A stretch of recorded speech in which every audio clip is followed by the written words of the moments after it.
ایک اٹونمس باڈی ہے, تو اس میں اسحاق ڈار کا کیا کردار ہے اس مرجر میں, تو وہ کیوں گرفتار کرنا اسحاق ڈار صاحب کا جو موقف ہے وہ ہم بتاتے ہیں. پہلے ناظرین کو سب سے بڑی خبر بتا دیں, جیسا کہ ابھی کامران بھی یہ بات کہہ رہے تھے کہ 3 نومبر کو اس سال پچھلے مہینے جو نیب کراچی آفس اس کو انویسٹیگیٹ کر رہا ہے, اس نے نیب ہیڈ کوارٹر کو ایک ریکویسٹ بھیجی ہے, وارنٹ آف اریسٹ بھیجے ہیں 8 لوگوں کے. یہ 8 لوگ کون ہیں؟ اس میں جو نمبر 1 پہ جو نام ہے وہ سابق وزیر خزانہ اسحاق ڈار صاحب کا ہے. نمبر 2 کے اوپر جو اشرف وطرہ صاحب ہیں, اس وقت کے governor state bank of Pakistan تھے, اس وقت کے سیکرٹری خزانہ ان کا نام ہے, اور 5 کی جو آفیسرز ہیں اسٹیٹ بینک آف پاکستان کے ان کا نام ہے, جس میں 2 ایگزیکٹو ڈائریکٹرز ہیں, اور اس میں سے کچھ لوگ اب بہت ہی اہم پوزیشنز کے اوپر جا چکی ہیں, اور ان کے بھی اس میں نام شامل ہیں. تو بنیادی طور پر نیب کراچی نے اس نیب ہیڈ کوارٹر سے اس بات کی اجازت مانگی ہے کہ ان 8 افراد کو گرفتار کیا جائے. نیب ان 8 افراد کو کیوں گرفتار کرنا چاہ رہا ہے, یہ سوال بہت اہم ہے.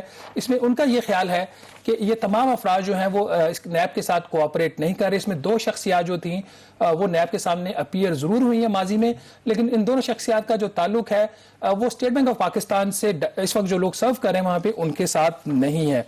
اس حوالے سے جو انہوں نے نیب نے اپنا لیٹر لکھا ہیڈ کوارٹر کو, اس میں انہوں نے لکھا کہ اسٹیٹ بینک کے ملزم افراد مشترکہ تفتیشی ٹیم کے سامنے کے ساتھ تعاون نہیں کر رہے ہیں اور مطلوبہ ریکارڈ فراہم نہ کر کے تحقیقات کے عمل میں رکاوٹ ڈال رہے ہیں.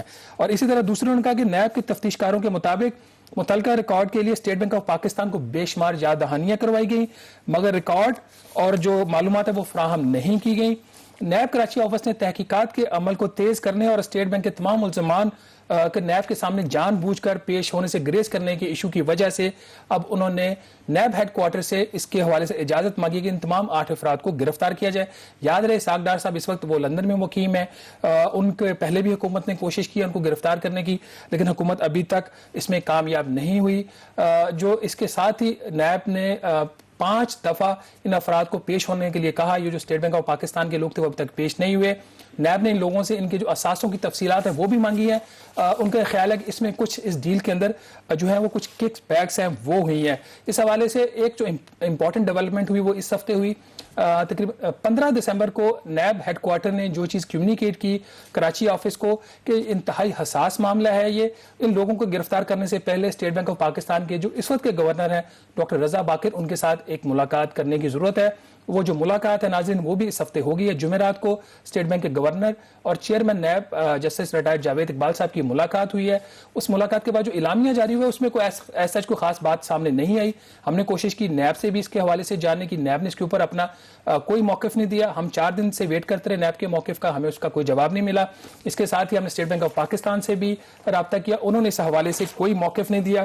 کامران جو دوسرا آپ کا سوال تھا, لیکن اس کے اندر میں ایک چیز اگر میں آپ سے پوچھنا چاہوں کہ یہ نیب ویسے جب کسی بھی سیاستدان کو اریسٹ کرتی ہے اس وقت تو نہیں کہتی کہ یہ بڑا حساس نوعیت کا معاملہ ہے, تو اب جو اسٹیٹ بینک کے کچھ اہلکار کا اگر نام آ رہا ہے, آئی ایم شیور کہ اسحاق ڈار کے حوالے سے سینسٹیوٹی نہیں ہوگی, تو 6 جو اہلکار ہیں ان کی وجہ سے, تو پھر چیئرمین نیب صاحب جو ہیں وہ رضا باقر صاحب اسٹیٹ بینک کے گورنر سے ملتے ہیں, تو کیا یہ پھر کوشچن مارک نہیں آ جاتا کہ آپ کی جو بھی فیئرنیس ہے جو کرنا چاہ رہے ہیں, اگر آپ کے پاس اتنا ایویڈنس موجود ہے تو پھر آپ کیوں اجازت مانگ رہے ہیں ان سے, کیا سینسٹیوٹی ہے؟ یہ بہت امپورٹنٹ کویسچن ہے کامران. جو اپوزیشن پارٹیز ہیں ان کا پچھلے 2 سال سے اسی بات کا گلہ ہے کہ ہمارے پاس ثبوت نہیں ہوتے, ہمارے خلاف ثبوت نہیں ہوتے, ہم تعاون کرنے کو بھی تیار ہیں, پیش بھی ہوتے ہیں اور پھر گرفتار ہو کے ہم جیلوں میں پڑے ہیں. اور آپ دیکھ لیں شہباز شریف صاحب کا کیس ہو, حمزہ شہباز کا ہو, یا ایون کہ ثناء اللہ کے ساتھ جو ہوا ان کا رانا ثناء اللہ صاحب کے ساتھ, تو وہ ایک خیر گورنمنٹ کی پولیٹیکل چیز ہے, اس کے اوپر تو ہم کمنٹ نہیں کرتے. بٹ یہ بات بہت امپورٹنٹ ہے, کیا اسٹیٹ بینک آف پاکستان کے لوگ جو ہیں ان کے جو آفیسرز ہیں وہ کیا قانون سے بالاتر ہیں, کیا ان کو اگر ان سے کچھ چیز غلط ہو گئی ہے تو کیا اس کے اوپر ان کو پیش ہو کے نیب کے سامنے ان کو اپنی صفائی نہیں دینی چاہیے؟ کیا اسٹیٹ بینک آف پاکستان کے لوگ اتنا پرفیکٹ ہیں کہ وہ جتنے بھی کام کرتے ہیں وہ ٹھیک کرتے ہیں اور ان سے اکاؤنٹیبلٹی نہیں ہو سکتی؟ یہ وہ سوالات ہیں جن کے ہمیں جواب چاہیے. کامران لیکن جو اس کے اندر اب اس بات پہ آیا نا کہ اسحاق ڈار صاحب کا اس میں موقف کیا ہے, مجھے پتا ہے کہ پیمرا نے پابندی لگا رکھی ہے, ظاہر ہے وہ ٹی وی پہ تو آ نہیں سکتے, لیکن ظاہر ہے کہ موقف جاننا ایک جرنلسٹک ایتھک بھی ہے کہ ایک الزام اگر ان پر ہے تو کیا آپ کا ان سے رابطہ ہوا ہے, کیا موقف ہے؟ اچھا, یہ بھی بڑی انٹرسٹنگ بات ہے. تمام لوگوں سے میں نے خود رابطہ کیا کہ آپ موقف تھے. اسٹیٹ بینک آف پاکستان نے نہیں دیا, نیب نے نہیں دیا, اشرف وطرہ صاحب نے نہیں دیا, اسحاق ڈار صاحب نے دے دیا ہے, ٹھیک ہے. لیکن اس سے پہلے اگر وہ جو آپ بات کر رہے تھے نا کہ اسٹیٹ بینک آف پاکستان کے لوگ جو